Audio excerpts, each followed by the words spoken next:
नमस्कार भाइयों। मैं संजीव रॉय आज आप लोगों को नए टॉपिक केस में लेकर चलूँगा। पिछली क्लास में मैंने जो कुछ भी पढ़ाया था उसको रिवीजन करवाया था कल। आज से नए टॉपिक हम केस की तरफ चलेंगे, ठीक है। वैसे आप लोगों ने आज हमारा वीडियो देखा होगा, मैंने मैथ्स का भी क्लास चालू किया है, ठीक है। मैथ में हमने आप लोगों को जो भी एग्ज़ाम है, जो भी आप लोग एग्ज़ाम देते हैं, उन सभी एग्ज़ाम के मैथ के सिलेबस के बारे में आज बताया था कि सभी एग्ज़ाम में कैसे एक जो मैथ आता है किस टाइप से आता है या कौन कौन सा चैप्टर आता है, वो सब कुछ मैंने उस वीडियो में बताया है। और कौन कौन से एग्ज़ाम में मैथ कॉमन है, किस में अलग है, सब कुछ बताया था। आज के क्लास में हम आपको केस के तरफ लेके चलते हैं, ठीक है। अब देखिए केस क्या है। केस का हिंदी होता है कारक। अब केस का हिंदी क्या होता है बाबू? कारक। तो केस क्या है बाबू? केस नाउन तथा प्रोनाउन की अवस्था जो बताता है। नाउन तथा प्रोनाउन का अवस्था बतलाने वाले अध्याय को क्या कहते हैं? केस कहते हैं, ठीक है। अब देखिए सब कुछ मैंने इस पे लिखा है। केस जो सेंटेंस में नाउन तथा प्रोनाउन का अवस्था या स्टेज बतलाता है उसे केस कहते हैं, ठीक है। केस आपने जान लिया। केस किसको बोलेंगे? नाउन तथा प्रोनाउन का जो अवस्था बतलाएगा ना कि वह किस स्टेज में है, किस अवस्था में है, उसी को क्या बोलेंगे? केस बोलेंगे, ठीक है। अब देखो जिसे नाउन के रूप में हम यूज कर रहे हैं, जैसे Ram is a good boy. इसमें नाउन कौन है? राम है। बॉय भी नाउन है। तो पहले राम में देख लेते हैं। राम क्या है? नाउन है। तो राम किस रूप में या किस स्टेज में यूज हुआ है बाबू? तो राम जो है यहाँ पे सब्जेक्ट के रूप में आया है। इसका मतलब क्या है? राम जो है सब्जेक्टिव केस है। समझ गया? अब हम लोग देख लेते हैं केस में। केस को हमने दो पार्ट में बांट के पढ़ा है। केस को हमने दो पार्ट में बांट के पढ़ेंगे। पहले पार्ट में हम केस ऑफ नाउन को पढ़ेंगे और दूसरे पार्ट में केस ऑफ प्रोनाउन को पढ़ेंगे, ठीक है। मतलब केस ऑफ नाउन मतलब नाउन का यूज अलग अलग स्टेज में होता है, प्रोनाउन का भी यूज अलग अलग स्टेज में होता है, ठीक है। उन सारे चीज़ों को हम देखेंगे, ठीक है। अब देखो केस ऑफ नाउन में हमने नाउन को 4 भागों में बांटा। कौन कौन सा? नॉमिनेटिव या सब्जेक्टिव केस। इसका मतलब होता है कर्ता कारक। नॉमिनेटिव या सब्जेक्टिव केस, इसका मतलब क्या हुआ? कर्ता कारक। अब बाबू तुम लोग बोलेगा कि नॉमिनेटिव या सब्जेक्टिव केस क्या है? तो जानते हो क्या है? जो वैसा नाउन जो सब्जेक्ट के फॉर्म में हो, ठीक है। वैसा नाउन जो सब्जेक्ट के फॉर्म में हो वो क्या है? सब्जेक्टिव केस है। समझा? देखो इसे लिख देते हैं, ज्यादा उधरने की जरूरत नहीं है। देखो कुछ करने की जरूरत नहीं है। फॉर्म ऑफ सब्जेक्ट, ठीक है। इस ससुरा देख रहा है कितना मोटा उग रहा है, यहां पे लिख देते हैं। अब देखो सब्जेक्टिव केस तो समझ गया। फॉर्म ऑफ सब्जेक्ट, जो सब्जेक्ट के फॉर्म में हो वो क्या है? सब्जेक्टिव केस है। वैसा नाउन जो सब्जेक्ट के फॉर्म में है वो क्या है? सब्जेक्टिव केस ऑफ नाउन है, चाहे सब्जेक्टिव केस है। समझ गया? अब देखो ऑब्जेक्टिव केस। ऑब्जेक्टिव केस का मतलब होता है क्या? कर्म कारक। वैसा केस जो ऑब्जेक्ट के फॉर्म में हो उसे क्या बोलेंगे? ऑब्जेक्टिव केस बोलेंगे। मतलब वैसा नाउन जो ऑब्जेक्ट के फॉर्म में हो वो का है, ऑब्जेक्टिव केस है। ठीक है, अब देख लो possessive case. Possessive case, possess का मतलब क्या होता है बच्चा, इतना ही बता दो। पोसेस का मतलब होता है अधिकार, किसी का किसी पे अधिकार दिखलाना, चाहे अधिकार जताना। जैसे राम्स ब्रदर, राम का भाई, राम का किस पे अधिकार है, तो उसके भाई पे है अधिकार है। ठीक है, कोई दिक्कत? तो पोसेसिव केस किसको बोलेंगे बाबू? फॉर्म ऑफ पोसेशन, अधिकार के फॉर्म में हो उसको क्या बोलेंगे बाबू? पोसेसिव केस बोलेंगे। वैसा नाउन जो अधिकार के फॉर्म में हो, जो पोसेशन के फॉर्म में हो, वो क्या है? पोसेसिव केस है। ठीक है, किसी प्रकार का दिक्कत? ठीक है, अब देख लो, अब आगे तुम लोग ये नहीं देखा होगा, है तीन वो तो जरूर जानता होगा, सब्जेक्टिव केस, ऑब्जेक्टिव केस, ठीक है, पोसेसिव केस,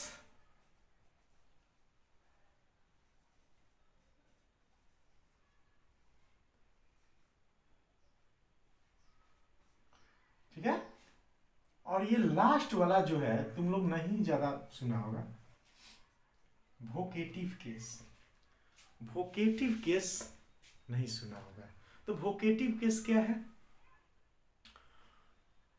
वैसा नाउन जिसका यूज, जिसका प्रयोग संबोधन या पुकार, संबोधन या पुकार के लिए किया जाता है, वो क्या है बच्चवा? वोकेटिव केस है। वो क्या है? वोकेटिव केस है। ठीक है, कोई दिक्कत? कोई दिक्कत नहीं। अब देख लो, अच्छा समझ लिया, subjective case, objective case, possessive case और लास्ट में वोकेटिव केस। तुम लोग एग्जाम्पल भी देखना चाहेगा। सब्जेक्टिव केस में तो बताया था मैंने, क्या बताया था? Ram is a good boy, तो इसमें राम सब्जेक्ट के फॉर्म में है तो Ram subjective case, boy object के फॉर्म में है तो बॉय क्या है? Objective case. और पोसेसिव केस, जैसे कि राम्स ब्रदर, राम का भाई, पोसेसिव केस में राम्स ब्रदर, राम का भाई, एपोस्ट्रोफ से जो लगाया गया है ना, देखो जगह ही नहीं है, चलो राम्स ब्रदर, इसमें एपोस्ट्रोफ जो लगाया गया है ये क्या? अधिकार बतलाने का ये काम कर रहा है। ठीक है, एपोस्ट्रोफ सजीव, आमतौर पर सामान्यतः एपोस्ट्रोफ जो है सजीव के साथ अधिकार दिखलाने के लिए एपोस्ट्रोफ का यूज किया जाता है, और निर्जीव मतलब नॉन लिविंग थिंग के साथ अधिकार दिखलाने के लिए ऑफ का यूज किया जाता है। ठीक है, समझ लिए ये? अब देखो case of pronoun, case of pronoun में इसको भी जैसे कि बोला जाता है केस के आधार पर प्रोनाउन को 4 भागों में बांटा गया। तो तुम लोग कहेगा सर अभी तक तो नाउन पढ़वे किए, अब केस ऑफ प्रोनाउन का है बतलाने लगे। तो दोनों मैंने सोचा कि दोनों को एक साथ मिला कर पढ़ा दिया जाए, अच्छा लगेगा। जो ज़्यादा से ज़्यादा हमको क्या बतलाना पड़ेगा? प्रोनाउन। तो केस ऑफ प्रोनाउन जानने से पहले जान लो तुम प्रोनाउन क्या है। तो प्रोनाउन जो है क्या है? नाउन के बदले में, नाउन के बदले में आने वाले शब्द को प्रोनाउन कहते हैं, या नाउन के रिपीटेशन से बचने के लिए, मतलब बार बार, जैसे काऊ पे लिख रहे हैं ऐसे, तो क्या लिखें? काऊ हैज 4 legs, फिर बार बार काऊ काऊ लिखने से बढ़िया क्या है? उसके जगह पे प्रोनाउन को यूज कर देंगे। मतलब नाउन के रिपीटेशन से बचने के लिए हम प्रोनाउन का यूज करते हैं। समझ गया? नाउन के जगह आने वाले शब्द प्रोनाउन है, या नाउन के रिपीटेशन से बचने के लिए हम लोग प्रोनाउन का यूज करते हैं। समझ गया? जैसे कि मेरा नाम संजीव है, या किसी का नाम राम है, या किसी का नाम जो भी है, कुछ भी हो, सीता है, गीता है, ठीक। और बार बार मान लो उसके बारे में कुछ बोल रहे हो, तो बार बार तुम राम राम राम राम राम राम कहने से बचना चाहोगे, तो एक बार तो तुमने राम का यूज कर दिया, उसके बाद बार बार राम का यूज ना करके राम के जगह पे तुम क्या यूज करोगे? ही का यूज करोगे। समझ गया? क्या यूज करोगे? ही का यूज करोगे। समझ गया? मतलब नाउन के बदले आने वाले शब्द को प्रोनाउन कहते हैं, या नाउन के रिपीटेशन से बचने के लिए हम लोग प्रोनाउन का यूज कर देते हैं। समझ गया? अब जैसे एग्जाम्पल में, प्रोनाउन के एग्जाम्पल में हो जाता है कौन कौन, देखो यहीं पे लिख देते हैं।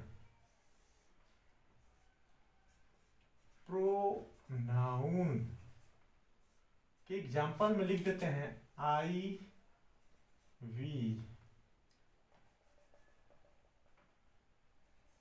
You, he, she, it, they, name. ठीक है? अब देखो,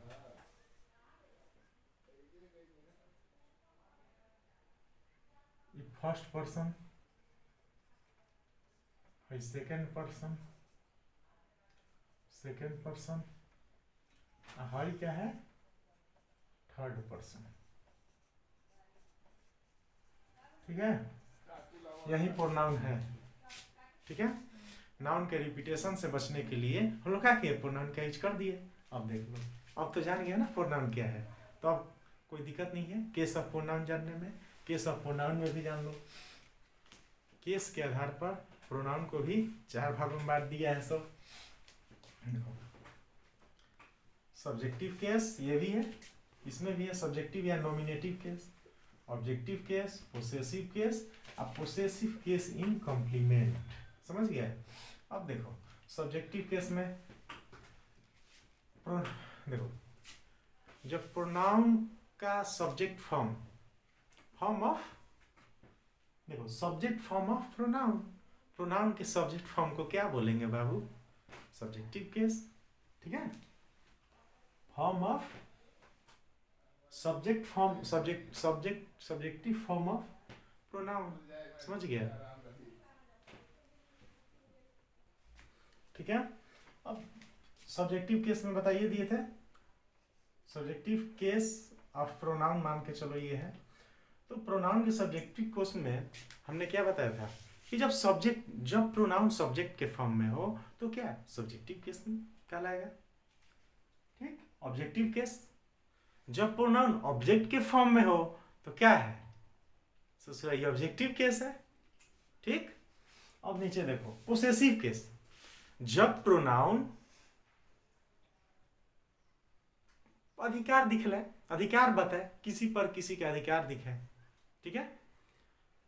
मतलब जब प्रोनाउन फॉर्म ऑफ पोसेशन के रूप में हो, मतलब पोसेशन के फॉर्म में हो, अधिकार के फॉर्म में हो, ठीक है?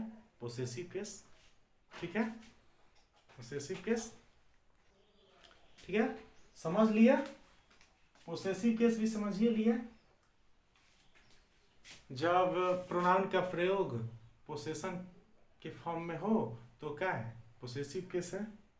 ठीक है? अब देखो आगे देख लो, पोसेसिव केस इन कॉम्प्लीमेंट। ये क्या है रे बबुआ? ये है मतलब पोसेसिव केस इन कॉम्प्लीमेंट, मतलब जब प्रोनाउन का प्रयोग, ठीक है, कॉम्प्लीमेंट के रूप में हो। ठीक है? पोसेसिव केस इन कॉम्प्लीमेंट क्या है? जब प्रोनाउन का प्रयोग कॉम्प्लीमेंट के रूप में हो। अब तुमको तो बताइए थी है कि कॉम्प्लीमेंट कैसन होता है, कॉम्प्लीमेंट क्या होता है भैया, बताए थे ना। अब देखिए लो, तुमको दिक्कत है तो दिखाइए देते हैं कि कॉम्प्लीमेंट के फॉर्म में कैसन रहेगा। तो है ना, देख लो ऊपर लिख दे रहे हैं। ठीक है? जैसे दिस बुक इज माइन। अभी माइन क्या है? Possessive case in complement. अब बताओ, माइन को हटा देंगे तो ये जो सेंटेंस है ये क्या है? अधूरा है कि नहीं है? बताओ। तो माइन क्या किया? कॉम्प्लीमेंट का काम किया, ठीक? तो उसी को बोलेंगे पोसेसिव केस इन कॉम्प्लीमेंट। ठीक है, कोई दिक्कत? कोई दिक्कत नहीं। अब समझ लो, अब बता रहे हैं प्रोनाउन में और नाउन में। अब देखो, प्रोनाउन का जो केस होता है ना, वो बना बनाए रहता है। ठीक है, प्रोनाउन का केस जो है बना बनाए रहता है। जैसे प्रोनाउन में आई हो गया, ठीक है, आई प्रोनाउन है। अब आई क्या कहेगा? सब्जेक्टिव केस तो आई होगा, ऑब्जेक्टिव केस तो मी होगा, पोसेसिव केस तो माई होगा, और possessive case in complement mine होगा। समझ गया? मतलब प्रोनाउन का जो क्या केस है, प्रोनाउन का जो केस है बना बनाया रहता है। ठीक है, कोई दिक्कत नहीं है, बस खाली याद कर लेना है। ठीक, लेकिन नाउन का जो केस है वो बनाना पड़ता है। बस सब्जेक्टिव और ऑब्जेक्टिव यही दो फॉर्म है कि दोनों में सेम रहता है। जैसे राम, अब राम का तू क्या बनाएगा बताओ? सब्जेक्टिव के फॉर्म में भी रहेगा तो सब्जेक्ट के फॉर्म में भी रहेगा तो रामे रहेगा, ऑब्जेक्ट के फॉर्म में रहेगा तो रामे रहेगा। ठीक है, कोई दिक्कत? कोई दिक्कत नहीं। चलो अब देख लेते हैं, थोड़ा मिटा देते हैं।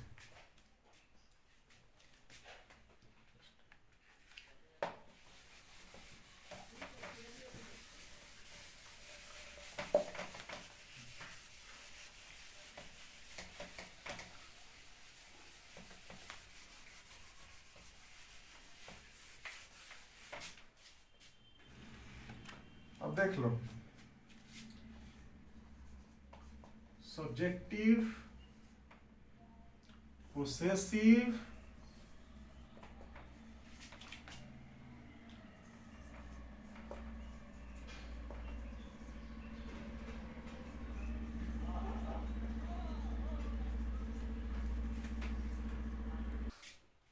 चलो अब देख लो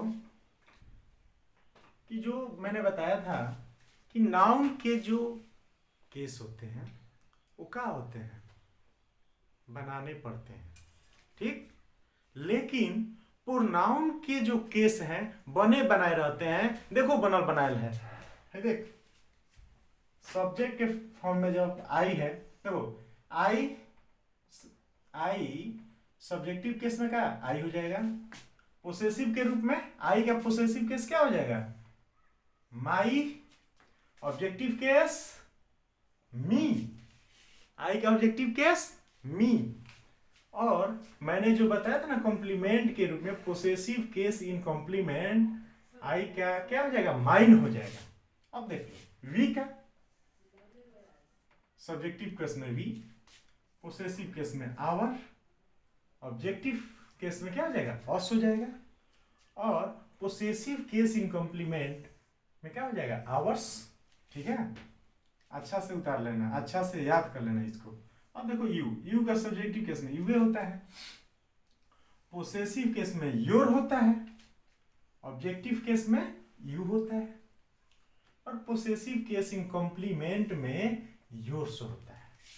ठीक है, अब देखो ही का सब्जेक्टिव केस में ही होता है, पोसेसिव केस में हिज होता है, ऑब्जेक्टिव केस में हिम होता है, और पोसेसिव केस इन कॉम्प्लीमेंट में क्या होता है? हिज होता है। ठीक है, अब देख लो सी, सी का सब्जेक्टिव केस में सी होता है, पोसेसिव केस में हर होता है, ऑब्जेक्टिव केस में भी हरे होता है, और पोसेसिव केस इन कॉम्प्लीमेंट में हर्ष होता है।